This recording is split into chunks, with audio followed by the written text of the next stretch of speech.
Questa è un'altra conferenza stampa che tratta, mi piace sottolinearlo, l'ho detto altre volte,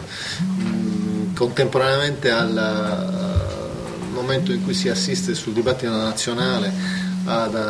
ragionamenti che vanno sullo spread, sui bond, sui BTP, sulla Merkel, sulle problematiche che oggi impattano in modo significativo nel quotidiano, sono le dinamiche delle finanze, dei mercati e delle logiche dei macro sistemi.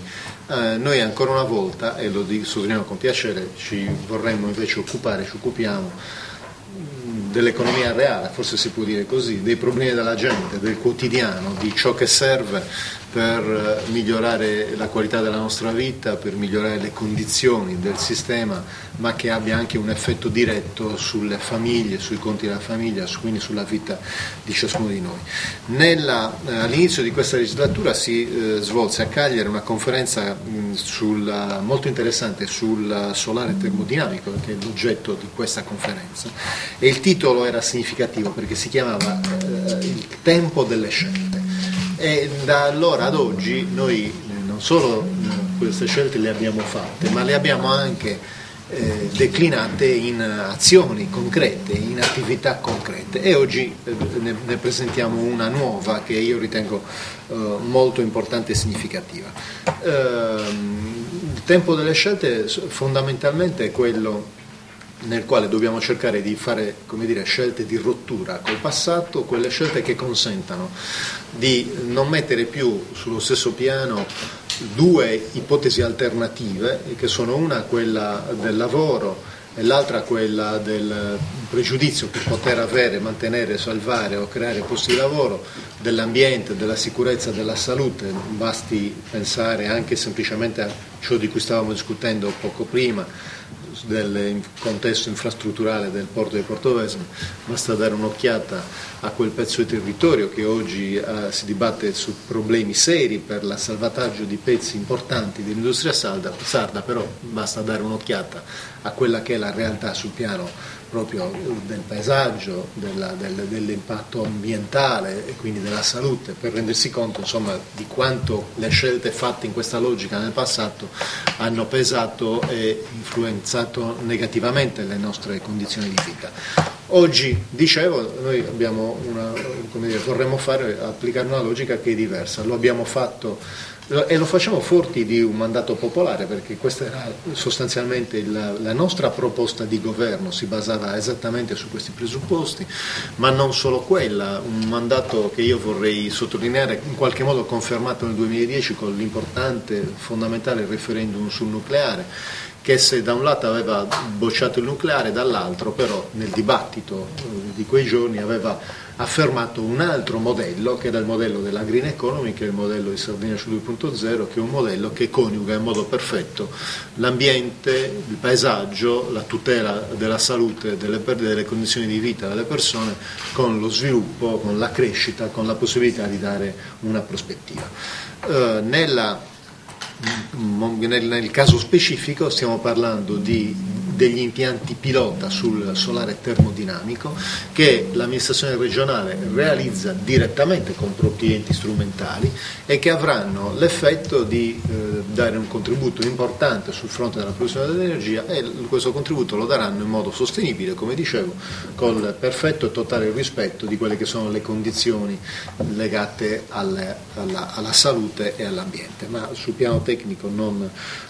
voglio dire altro, se non che queste sono, sul piano generale, queste sono le scelte che consentono di tradurre l'autonomia in azione quotidiana, in azione politica quotidiana, non in un puro e semplice esercizio retorico, perché se di autonomia si può parlare, questa deve essere un'autonomia che si traduce direttamente nelle scelte e che consentono a questa terra veramente di avere soluzioni che le danno un'autonomia in senso proprio del termine, non solo politico, e che in qualche modo possano aiutare a vedere tutta la società, tutto il sistema, la classe dirigente, la classe politica in particolare, unita intorno a queste scelte per sostenerle. Ecco, questa dovrebbe essere la declinazione vera del termine autonomia. Il resto credo che siano solo parole, e spesso parole roboanti, che fanno tanto chiasso, si pronunciano con tanto fiato, ma che hanno un effetto sostanziale, concreto, esattamente pari a zero. Prego. Grazie Presidente. Ma nel confermare la premessa del Presidente voglio dire che questo è un altro passo in avanti che raccoglie sia scelte di politica industriale, scelte di infrastrutturazione energetica e scelte di rispetto della nuova programmazione nazionale che assegna appunto alla Sardegna in materia di energie rinnovabili quella percentuale di cui abbiamo spesso parlato, contenuta nel burden sharing, del 17,8%, quindi il rapporto fra produzione e consumi. Devo dire che il progetto del solare termodinamico che ricordo verrà realizzato nella piana di Ottana, quindi in un territorio che noi ancora oggi confermiamo essere il terzo polo industriale della Sardegna.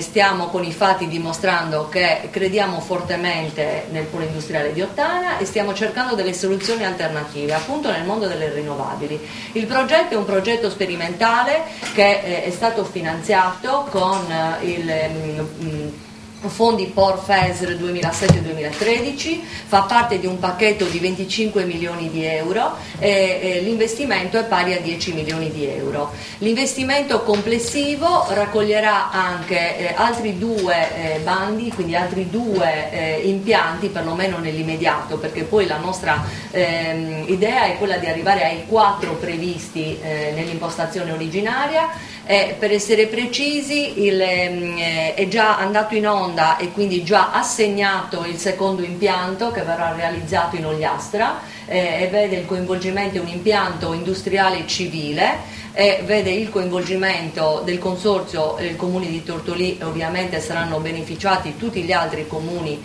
che appunto sono nella piana del consorzio ogliastrino. Abbiamo il terzo impianto che sarà realizzato con il bando che avrà scadenza a metà ottobre ed è un impianto strettamente civile, quindi destinato ai comuni. Ecco, questa è l'operazione complessiva dei 3 impianti previsti nell'immediato. Abbiamo detto che il solare termodinamico è una fonte rinnovabile assolutamente sperimentale, ma crediamo che possa veramente essere integrativa di quell'altro mix di energie che partono dalle tradizionali e ancora oggi confermiamo la nostra idea di centrali a carbone e ancora però ecco, stiamo facendo sicuramente un grande lavoro in collaborazione appunto con Enas e Sardegna Ricerche, che è il nostro partner anche per altre iniziative sempre nel campo energetico, però ecco, crediamo fortemente che le energie rinnovabili, perché sappiamo bene anche sono energie pulite e tendono ovviamente a emissioni zero, possano essere il futuro energetico della nostra isola. Credo che attraverso l'approvazione del piano delle energie rinnovabili che è venuta appunto la Giunta ha approvato a marzo, che è un piano in progress, però c'è la nostra idea di appunto sviluppo energetico alternativo, è un piano che come abbiamo definito essere in progress, quindi assolutamente dovrà sposarsi con il piano energetico ambientale regionale, che è il nostro principale atto di programmazione, e speriamo anche grazie alla collaborazione appunto sempre di Sardegna Ricerche e di Enas di poter portare a compimento entro l'anno. Questo è un obiettivo importante perché sappiamo che serve alle aziende, serve ovviamente allo sviluppo industriale dell'isola ed è un atto appunto di pianificazione fondamentale oltre che obbligatorio. Con il solare termodinamico di Ottana noi crediamo di dare inizio ad un'infrastrutturazione importante. Tra l'altro abbiamo anche potuto verificare che è un'energia rinnovabile alternativa soprattutto in quei territori, ecco perché abbiamo citato l'Ogliastra e poi ovviamente i comuni che parteciperanno al bando civile, perché crediamo che possa anche essere integrativo a quel progetto Galsi che insomma ci auguriamo possa entro l'anno avere una definizione. Crediamo anche che sia molto importante per il territorio di Ottana in quanto appunto portato avanti dal Consorzio, ma soprattutto credo che in questo caso la lungimiranza progettuale di ENAS possa dare delle risposte per il potenziamento proprio di infrastrutturazione energetica. Vi ricordo che ovviamente a Ottana abbiamo la centrale che è di supporto a Ottana Polimeri e quindi Ottana Energia, però ecco, crediamo che questo nuovo impianto possa veramente dare delle risposte anche per il futuro industriale minore della piana di Ottana. Diciamo che abbiamo cercato di rispettare i tempi, probabilmente sì, ritardato di qualche mese, però crediamo di essere, anche perché abbiamo dovuto portare avanti tutta la parte appunto delle autorizzazioni, ma siamo appunto pronti e diciamo che entro il 2014 l'impianto dovrebbe andare a regime. Credo che sia insomma un tempo importante che ovviamente dovremo coordinare poi con il resto della parte energetica che sappiamo essere all'attenzione anche del governo, che riguarda appunto Ottana Energia e la centrale. Per noi credo che sia, contrariamente a quello di cui molte volte ci sentiamo accusati, è assolutamente rispettoso della programmazione che è partita già col 2009 e che noi assolutamente crediamo di poter portare a compimento entro il 2014. Voglio chiarire che la Regione ha un'idea chiara, perché avendo definito i nostri poli industriali energivori, avendo definito l'infrastrutturazione che occorre per questi piani industriali, credo che non si possa assolutamente essere accusati di non avere un'idea chiara, quantomeno di infrastrutturazione energetica e di sviluppo industriale, e credo che questo sia un altro importante tassello.